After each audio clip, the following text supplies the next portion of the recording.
जिंदाबाद जिंदाबाद जिंदाबाद जिंदाबाद जिंदाबाद जिंदाबाद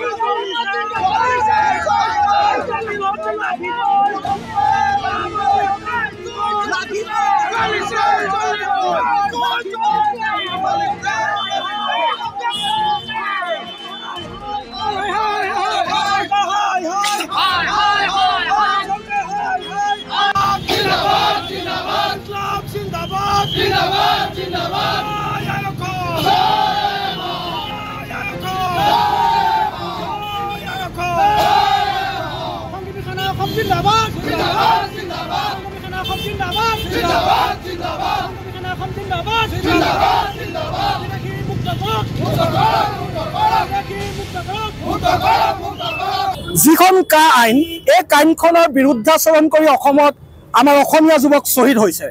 এই আইনখনৰ বিৰুদ্ধাচৰণ কৰি শদিয়াৰ পৰা ধুবুৰীলৈকে প্ৰতিবাদৰ জোৱাৰ উঠিলে।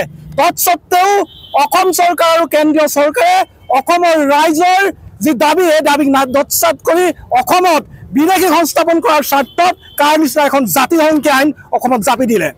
আমি কৈছিলো যে কা আমি নালাগে, কা আমি নামানো, কিন্তু অসমীয়া ৰাইজৰ অসমীয়া জাতীয়তাবাদী ৰাইজৰ কোনো আৱেগ অনুভূতিক তেওঁলোকে গুৰুত্ব নিদি এতিয়া এই আইনখন জাপি দি অসমক বিদেশীৰ চৰণীয়া পথাৰ কৰিব বিচাৰিছে। সেয়ে আজি আমি সংগ্ৰামী সেনা বিভাগৰ জিলা সমিতি উদ্যোগত আৰু নগৰ সমিতিৰ সহযোগত আমি এক প্ৰতিবাদী কাৰ্যসূচী লৈছো, এনে বিৰুদ্ধাচৰণ কৰিছো আৰু গৃহমন্ত্ৰী ডাঙৰীয়া আৰু অসমৰ মুখ্যমন্ত্ৰী ডাঙৰীয়া আমি প্ৰতিকৃতি দাহ কৰিছো।